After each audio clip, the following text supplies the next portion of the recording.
가버나움이라고 하는 곳을 중심으로 이제 사역들을 하십니다. 전에도 말씀드렸지만 이 가버나움이라고 하는 곳은 베드로의 집 혹은 베드로의 장모의 집이 있었던 곳이라고 일러주시는데요. 예수님은 때때로 이 갈릴리 호수 건너편 거라사라고 하는 지역에도 가시는데, 거라사뿐만 아니라 디아폴리스, 그래서 이 10개의 도시가 있는데 이곳은 주로 헬라인들이 거주하는 곳입니다. 이방인들이 있는 곳이기 때문에 웬만한 유대인들은 잘 가지 않는 곳인데, 예수님은 종종 이 반대편으로도 배를 타고 건너가셨습니다. 얼마 전까지 예수님은 거라사라고 하는 지역에 계셨어요. 5장 1절 말씀을 보시면, 왜 안 넘어갈까요? 예수님께서 거라사 지역에 계십니다. 그리고 그곳에서 귀신 들린 사람을 고치는데, 거기에 보면 귀신들이 이제 우리가 돼지떼로 들어가는 거 허락해 주세요. 그래서 2,000마리나 되는 돼지떼가 물속으로 빠지거든요. 이 사실을 볼 때 이곳은 유대인들이 거주하는 곳이 아닙니다. 왜냐하면 유대인들은 돼지를 부정한 짐승이라고 여기기 때문에 이곳은 이방인 지역입니다. 일반적으로 유대인들이 생각할 때 이렇게 이방인 지역을 드나드는 사람은 경건하지 않은 사람입니다. 그래서 이 사람은 믿음이 없는 사람이거나 부정한 사람이다 라고 생각이 되는데, 오늘 말씀을 보면 어찌된 일인지 이렇게 일반적으로 부정하다고 생각될 수 있는, 넘겨주셔야 되는데, 더 넘기세요. 이게 가버나움이라고 하는 곳에 왔을 때 회당장 중에 야이로라고 하는 사람이 예수님께 옵니다. 근데 말씀을 보면 발 앞에 엎드립니다. 경배한다, 절한다라는 뜻도 있어요. 말씀을 보면서 생각했습니다. 회당장쯤 되려면요, 이게 회당을 관리하는 사람이거든요. 그리고 이 사람이 말씀을 전하지는 않지만 말씀 전하는 사람을 선정하는 사람입니다. 그러니까 유명한 랍비가 있거나 랍비를 초청을 해서 말씀을 듣게 하거나, 혹은 그 고향 출신 랍비가 방문을 하면 말씀을 전하도록 하는 사람이에요. 그러니까 이 사람이 연배가 있을 것 같단 말이죠. 그리고 제가 생각할 때는 예수님보다 어쩌면 야이로가 더 연배가 높을지도 모를 일입니다. 그런데 예수님께 와서 절합니다. 경배를 했다는 거죠. 대단해요, 안 대단해요? 엄청 대단해요. 근데 이 사람이 이럴 수밖에 없는 이유가 있습니다. 이 사람이 지금 예수님의 탁월한 능력, 말씀 전하는 능력 때문이 아니고 실은 다른 이유가 있습니다.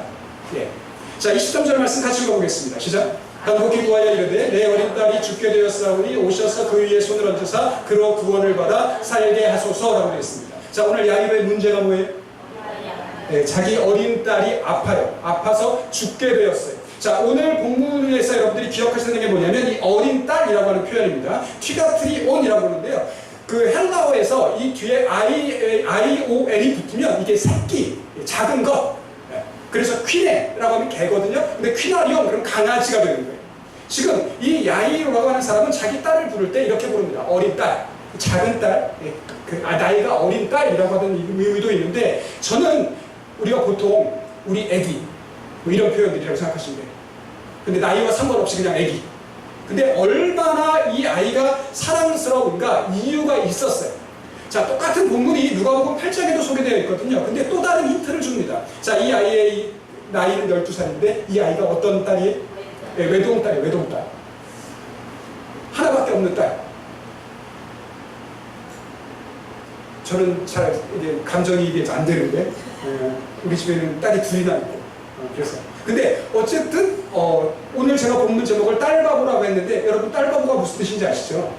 딸만 바라봐도 막 계속 웃고, 딸이 뭐 해달라고 그러면 그냥 마냥 해주는. 우리 두병호 선생님 그러실 것 같다는 생각이 드네, 갑자기. 딸이 뭐라 그러든지 다 모든 게 다 용서가 될 것 같아. 아니. 근데 이 사람은 그래. 딸이 지금 그렇게 너무너무 귀한 딸이 죽어가고 있습니다. 그러니까 이게 지금 앞뒤 가릴 상황이 아닌 겁니다. 조금 전에 이방 지역에 갔다 왔다, 이게 문제가 되지 않고요. 어쩌면 그 전부터 찾았을지 모를 일입니다. 소문은 들었을 테니까. 예수님 어디 가셨어? 그랬더니 건너편에 가셨어요. 언제 오셔? 잘 모르죠. 그러니까 매번 그곳에 와가지고 예수님 가버나움에 도대체 언제 오시나 생각을 하다가 오셨다라는 소문을 듣고는 당장 달려와서는 예수님에게 청하고 있는 겁니다. 자, 23절 뭐라고 청하는가? 같이 읽어보겠습니다. 시작. 간곡히 구하여 이르되 내 어린 딸이 죽게 되었사오니 오셔서 그 위에 손을 얹으사 그로 구원을 받아 살게 하소서 하거늘, 이라고 되어 있습니다. 자, 오늘 요 말씀 세 가지를 지금 야이로가 예수님께 청하고 있습니다. 첫 번째, 우리 집에 오십시오. 두 번째, 내 딸에게 손을 얹어주십시오. 그래서 내 딸이 병에서 나아서 살게 하여 주십시오. 문제가 있어요, 없어요? 여기까지 문제가 있어요, 없어요? 여러분 생각하시기에 문제가 있어요, 이 사람? 아니, 여러분 같으면 뭐라고 하실래요? 일반적으로 이게 전혀 문제가 없는 것 같아요. 그리고 이 믿음 대단하다라고 생각할 수 있는데 말씀을 준비하는 가운데 예수님이 원하시는 믿음, 예수님이 우리에게 찾으시는 믿음은 단순히 이런 게 아니다라는 깨달음이 있었습니다. 물론 문제가 있을 때 낙심하지 않고 예수님께 나아오는 믿음은 대단합니다. 근데 예수님은 단순히 문제 있을 때 예수님을 찾으시는 믿음이 아니라 한 걸음 더 나아가기를 원하신다는 거예요. 제가 볼 때 오늘 모인 여러분들은 이 정도 믿음은 다 갖고 계십니다. 문제가 있을 때 예수님께 나와서 기도하고 예수님 저에게 찾아와 주십시오. 예수님 저를 만져주십시오. 예수님 저를 만져주시면 제가 구원을 얻어 살게 될 줄로 믿습니다. 이 정도 고백하는 믿음, 우리도 이 정도는 있지 않아요? 아니에요? 우리는 문제 있어도 기도도 안 하나? 저는 이 정도 믿음은 있다고요. 문제 있으면 주님 저 좀 도와주세요. 주님 저 좀 만져주세요. 주님 저를 만져주시면 제가 나을 줄로 믿어요. 이 정도 믿음은 있는데 주님이 오늘 우리에게 찾으시는 믿음은 그런 믿음이 아니기 때문에 또 다른 이야기를 우리에게 들려주고 있다 생각이 듭니다. 자, 지금 야이로의 마음이 급해요, 안 급해요? 엄청 급해요, 엄청 급해요. 빨리 가야 돼요. 근데 자, 이 문제가 하나 생겼습니다. 왜 안 넘어갈까요? 자, 그래서 이 사람이 서둘러 예수님을 끌듯이 끌고 지금 자기의 집으로 가고 있습니다. 그런데 큰 무리가 같이 따라가고 있는데, 자, 중간에 다른 사람이 나타났습니다. 그 여자가 누구예요? 혈루병을 앓는 여자예요. 근데 여러분들이 주목하셔야 되는 건 뭐냐면 이 소녀가 몇 살이었다고요? 12살이었어요. 이 여자가 병을 몇 년이나 앓았어요? 12해를 앓았어요. 지금 마가복음 저자는 이걸 우리가 주목하기로 원하고 있습니다. 12해 동안 병을 앓아온 여자, 그리고 12살이 되었는데 죽을 병에 걸린 소녀. 자, 12해를 혈루증으로 앓아온 여자가 있습니다. 이 혈루증이라고 하는 이 병명을 헬라어 성경은 리세이 하이마토스라고 부르는데, 하이마토스 그러면 이게 피라는 뜻이에요. 리세이가 뭐냐면 흐른다라는 뜻이에요. 간혹 이걸 피가 응고되지 않는, 지혈이 되지 않는 병이라고 이해하는 경우가 있는데 아닙니다. 영어 성경이 정확하게 이걸 구별을 하거든요. 피가 멈추지 않는, 그러니까 피가 응고가 되지 않는 혈소판에 문제가 있어서 그런 경우는 헤모필리아라고 부른대요. 근데 영어 성경이 분명하게 헤모라지라고 번역을 하고 있거든요. 이게 뭐냐면 이유 없이 그냥 하혈이 시작이 되는 거예요. 자궁 쪽에 문제가 있어서. 근데 자, 이게 왜 문제가 되냐면 레위기 말씀에 의하면, 넘기십시오. 자, 레위기 15장 25절 26절 말씀 같이 읽어보겠습니다. 시작. 만일 여인의 피의 유출이 그의 불결기가 아닌데도 여러 날이 간다든지 그 유출이 그의 불결기를 지나도 계속되면 그 부정을 유출하는 모든 날 동안은 그 불결한 때와 같이 부정한 즉, 말이 어려우니까 불결기가 뭐냐면 생리예요, 생리. 자, 여자가 생리하는 건 부정한 거라고 레위기는 이렇게 이야기를 하는 거예요. 자, 부정하다. 자, 그런데 생리기간이 아닌데도 유출이 있으면 그래도 부정해요. 생리하는 것처럼 부정합니다. 문제는 뭐냐면 그 여자가 유출하는 날 동안 그가 누운 침상도 부정해요. 그가 앉아도 부정합니다. 그가 누군가를 만지면 어떻게 될까요? 부정해집니다. 그러니까 이렇게 피가 흐르는 동안은 이 사람은 꼼짝없이 혼자 있어야 돼요. 만약에 이 여자가 앉아있던 자리에 모르고 내가 앉았어요. 그럼 제가 어떻게 돼요? 부정해요. 그러면 저는 억울할 수 있잖아요. 나 모르고 앉았는데. 그러니까 이 여자는 지금 12년 동안 가는 곳마다 부정하게 하는 사람이었어요. 그리고 이제 소문 났을 거라고요. 왜냐하면 이 여자가 그냥 꼼짝 안 하고 산 게 아니거든요. 자, 넘겨보십시오. 자, 같이 읽어보겠습니다. 시작. 많은 의사에게 많은 괴로움을 받았고 가진 것도 다 허비하였으되 아무 효용이 없고 도리어 더 중하여졌다라고 되어있습니다. 이 여자가 지금까지 이 병을 고치려고 안 해본 게 없다고요. 많은 의사들을 만났다니까요. 그러니까 당연히 소문 났겠죠. 그러니까 온 동네가 다 알았을 겁니다. 저 부정한 여자. 저 여자 가는 곳마다 다 부정하게 하는 여자다. 그런데 이 12년이라고 하는 요 말이 뭐냐면, 여러분들이 이 12년 그러면 성경을 읽을 때 우리 머릿속에 12라고 하는 숫자는 늘 이렇게 연상이 되잖아요. 12지파, 12제자, 그리고 요한계시록에 나오는 14만 4천은 그냥 숫자가 아니라 12 곱하기 12 곱하기 1000.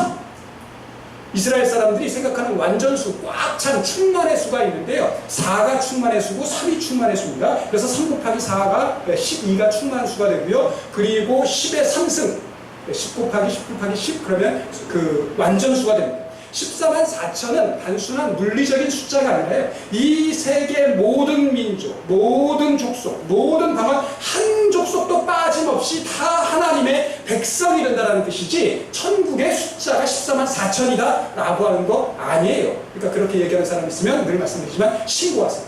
성경의 기본도 모르는 이 여자가 12년을 알았다라고 하는 건 횟수로 그냥 12년을 알았다는 게 아니고요. 고생할 만큼 다 했다는 겁니다. 더 이상 고생을 할 수 없으죠. 온갖 고생을 다 끝내놨다라고 이제 하는 거죠. 자, 이 여자가 그런데 소문을 들었습니다. 뭐라고 소문을 들었냐면 예수의 소문을 들었고 그 소문을 듣는 가운데 마음에 믿음이 하나 생겼는데 그게 뭐냐면 내가 옷자락을 만지기만 해도 내 병이 나을 거다라고 하는 믿음이 생겼어요.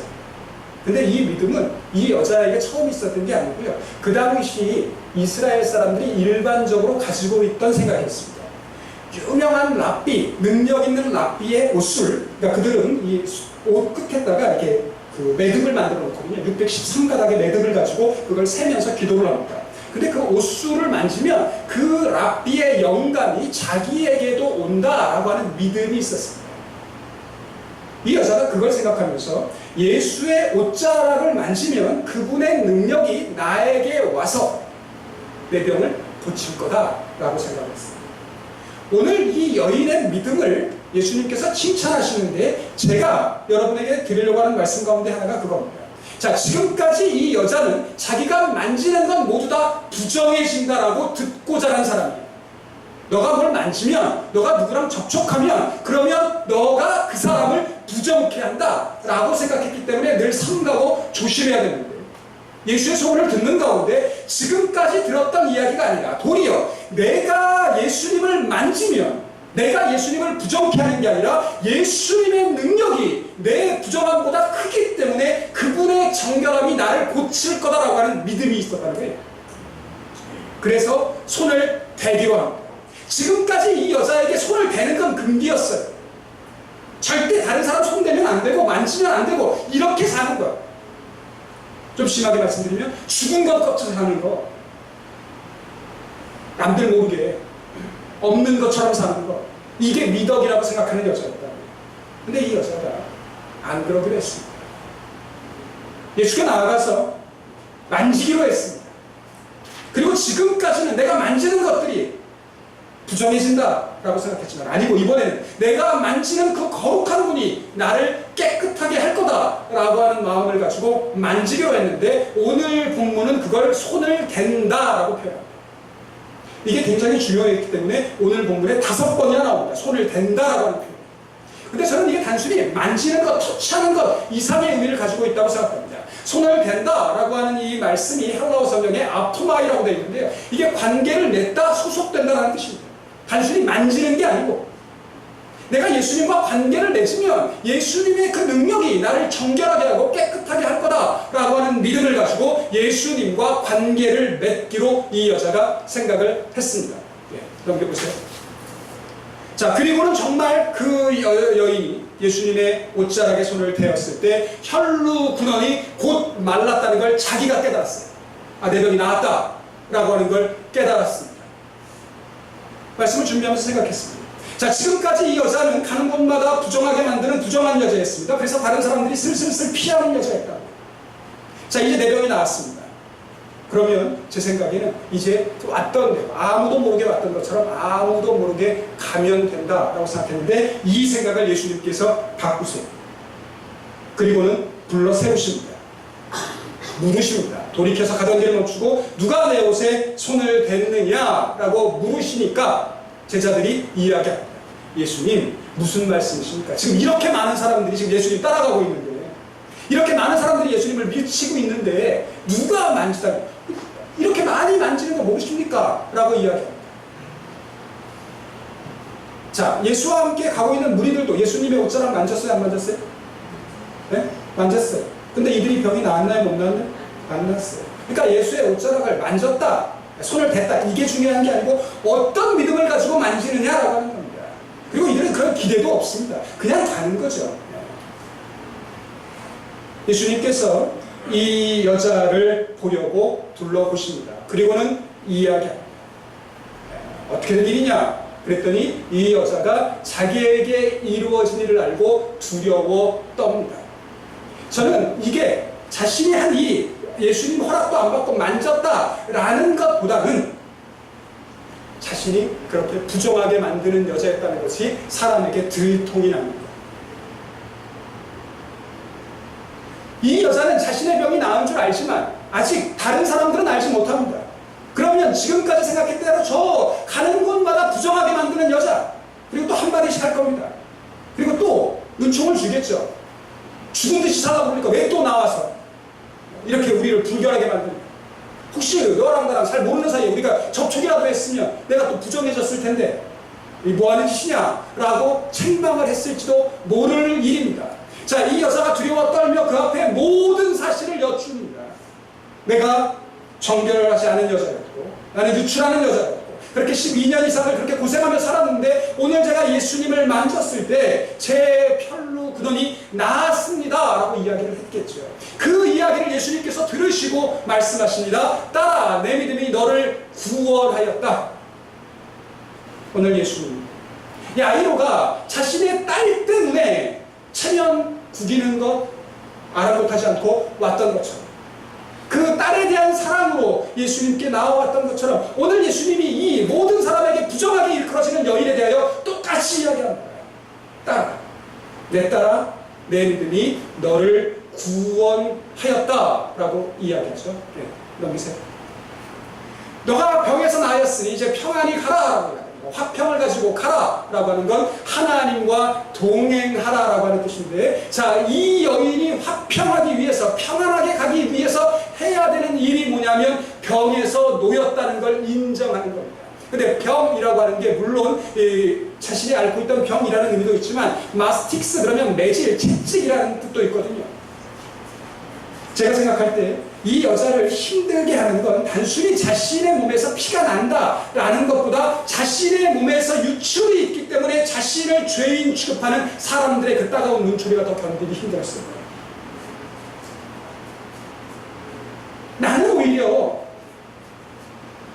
육체적으로 통증이나 이런 것들 감당할 만한데 내가 나타날 때마다, 내가 집 밖으로 나설 때마다 이 불결하게 또 어디를 더럽히려고 또 나섰어. 네가 들어가 있어, 가만히 있어. 그리고 한마디씩 하는 그 말, 그것들 이제 너에게 다 끝났으니 그거 신경 쓰지 말고, 다른 사람들이 너에 대해서 죄인이라고 불결한 여자라고 이야기하는 것 신경 쓰지 말고 평안하게 가라 라고 말씀을 하십니다. 아직 이 여인과 얘기가 끝나지도 않았는데 회당장의 집에서 사람이 옵니다. 그리고는 회당장에게 이야기합니다. 12살 난 외동딸이 어떻게 됐어요? 죽었어요. 자, 그럼 이제 어떻게 돼요? 네, 죽었으니까 다 끝났어요. 다 끝났다고 생각하는 거 아닙니까? 네, 그러니까 사람들이 그렇게 이야기하는 거 아닙니까? 더 이상 선생님을 괴롭게 하지 마십시오. 자, 이 회당장의 집에서 온 사람이 이 12살 딸에 대하여 당신의 딸이라고 표현합니다. 티가트레. 근데 아까 야이로는 자기의 딸을 뭐라고 불렀냐면 티가트리온이라고 불러요. 똑같은 여자를. 일단 기억하고 가세요. 자, 예수께서 그 사람이 하는 말. 자, 딸은 이미 죽었습니다. 그러니까 선생님 더 이상 괴롭히지 마십시오 라고 이야기하는 걸 들으시고 회당장에게 말씀하십니다. 자, 제가 일부러 색깔 바꿔놨는데, 자, 그 부분만 같이 읽어보겠습니다. 시작! 두려워하지 말고 믿기만 하라. 오늘 여러분에게 드리려고 하는 첫 번째 권면의 말씀이었습니다. 자, 죽었기 때문에 다 끝났다고 생각합니다. 그런 상황에서 오늘 예수님께서 야이로에게 말씀하십니다. 두려워하지 말고 믿기만 하여라. 오늘 여러분 삶의 문제 가운데 여러분을 두렵게 하는 것이 있습니까? 이제 다 끝났고 내가 할 수 있는 건 하나도 없다라고 생각하는 일이 있으십니까? 그 일에 대하여 오늘 예수님께서는 두려워하지 말고 믿기만 하여라 말씀하고 계심을 깨닫게 되시기를 바랍니다. 내 입으로 할 수 있는 일이 하나도 없다. 이제 정말 다 끝난 일이다. 아무것도 할 수 있는 게 없다 라고 생각하는 그 일에 대하여서 오늘 예수님 두려워하지 말고 믿기만 하여라 라고 말씀을 하십니다. 자, 이게 무슨 말이에요? 자, 예수님께서 이 말씀을 하시고 이제 베드로와 야고보 그리고 요한 세 사람만 데리고 그리고 아무도 따라오지 말라고 이야기하시고는 회당장의 집에 갑니다. 그러니까 주변에서 이야기하는 사람들, 예수님 더 이상 괴롭히지 마세요. 다 끝났어요.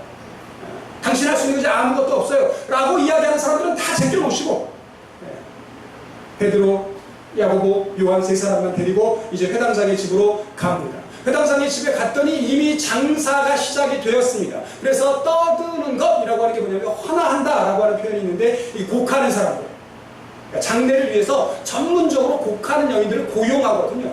그 사람들이 이미 자리를 잡고 있습니다. 그리고는 이제 울며 심히 통곡하고 있습니다. 예. 그리고는 그에게 헌화하고 이제 곡하고 있는 사람들에게 이야기합니다. 어찌하여 떠들면서 우냐? 이 아이가 죽은 것이 아니라 잔다라고 이야기하니까 그 헌하던 사람들이 어떻게 반응을 했냐면 비웃어요. 말씀을 묵상할 때마다 저는 본문에 나오는 사람들 가운데 내가 어디에 속하나, 나는 어떤 사람에 해당이 되는가를 물을 때가 있습니다. 오늘 본문을 여러분과 함께 나누려고 준비하다가 오늘 본문에 많은 사람이 나옵니다.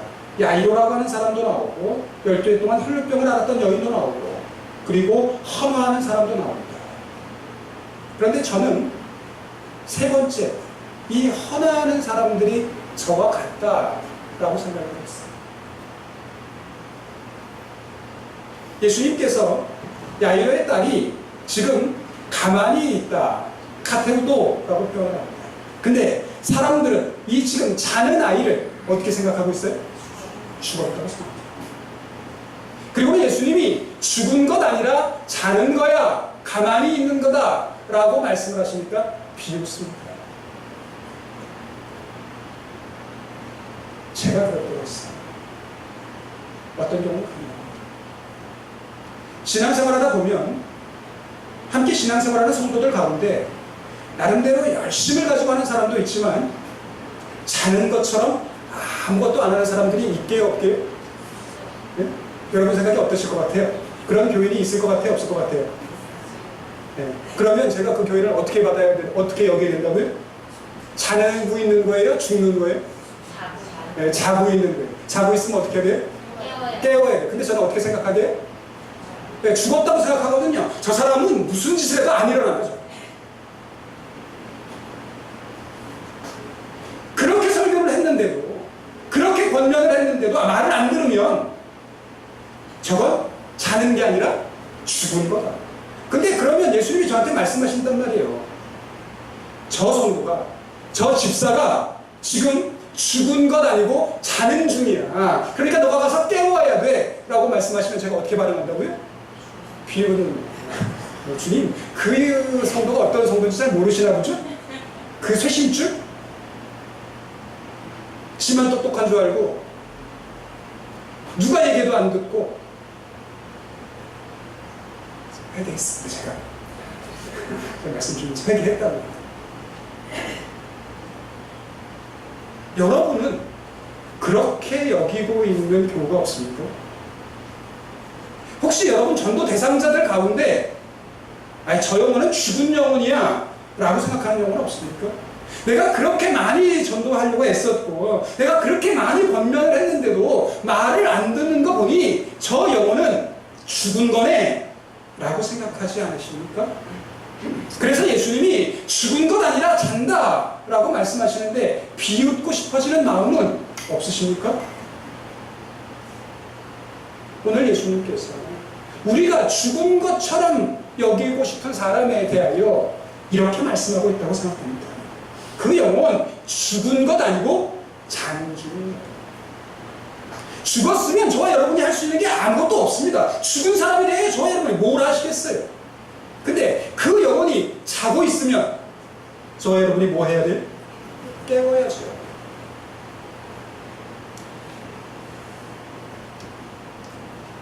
넘기시죠.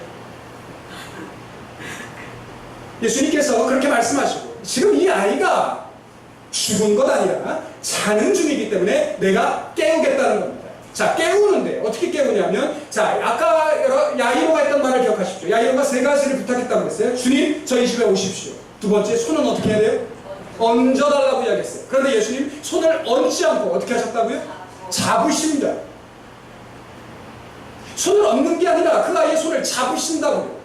그냥 손을 대는 게 아니라 쥐시고, 그리고는 명령을 하십니다. 근데 이 본문에서도 어린 아이라고 이야기하지 않고 파이디오, 그래서 유아, 소년, 소녀라고 이야기를 해요. 자, 넘기시죠. 그리고는 그 아이에게 우리가 잘 알고 있는 대로 달리다 굼이라고 말씀하셨는데, 이건 아람어입니다.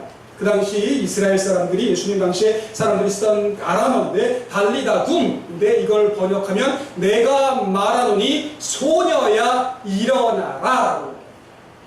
그러니까 예수님도 이 12살 아이를 어린아이, 아기로 이야기하는 게 아니고 소녀라고 이야기하는데, 이 코라시온, 그러면 계집종이라는 뜻도 있고요. 그리고 더 확대를 하면 처녀라는 뜻도 있어요. 결혼해도 괜찮은 아이, 만시세.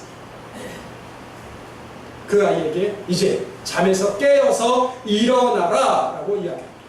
자, 그렇게 예수님께서 말씀하실 때 소녀가 곧 자리에서 일어났습니다. 그리고는 일어나서 걷기를 시작을 합니다. 페리파테오, 그러면 이제 생활하는 거예요. 삶을 살게 되었다라고 이야기를 하죠. 그리고 나서 이제 말씀하시기를 소녀에게 먹을 것을 주어라 라고 이야기하는데, 먹을 것이라고 하는 게 파고예요. 그러니까 식사에 참여하는 겁니다. 그러니까 이 아이를 위해서 따로 식사를 준비하는 게 아니고요, 함께 다른 사람들이 먹는 식사 자리에 동참하게 해라 라고 하는 뜻입니다.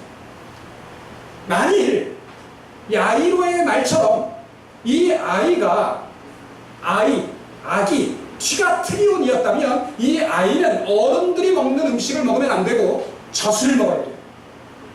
이 아이에게 우유를 주어야 된다고요. 히브리서 5장에 이어지죠. 넘겨보십시오. 자, 히브리서 5장 13절 14절 같이 읽어보겠습니다. 시작. 이는 젖을 먹는 자마다 어린아이니 의의 말씀을 경험하지 못한 자요 단단한 음식은 장성한 자의 것이니 그들은 지각을 사용함으로 연단을 받아 선악을 분별하는 자들이니라 라고 되어 있는데, 자, 젖 그러면 갈라라고 하는 분명한 단어가 있거든요. 그런데 예수님께서 이 아이에게 지금 젖 주라고 이야기하지 않고 음식을 주어라 라고 이야기합니다. 이 아이는 젖을 먹는 어린아이가 아닌 겁니다. 어른들과 같이 단단한 음식을 먹어도 되는 아이예요. 그런데 야이로가 자신의 그 극진한 사랑이 늘 어린아이처럼 대하고 있는 겁니다. 아기처럼 대하고 있는 겁니다. 얼마든지 삶을 살 수 있는데 하면 안 되게 자꾸 막고 있는 거예요. 그런 의미에서 12의 혈루병을 앓았던 여인과 지금 야이로의 딸은 공통점이 너무너무 많이 있습니다. 12해 동안 혈루병을 앓았던 여인은 주변 사람들이 아무것도 못하겠어요. 너는 부정한 여자니 가만히 있어라.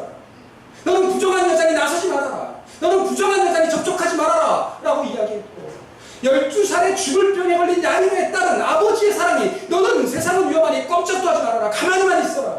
아무것도 하지 마라. 그래서 예수님에게도 이야기합니다. 예수님에게 고침을 받아야 되는데 야이로의 딸이 해야 되는 게 아무것도 없어요. 주님 오십시오. 주님 손을 얹으십시오. 그래서 낫게 하십시오.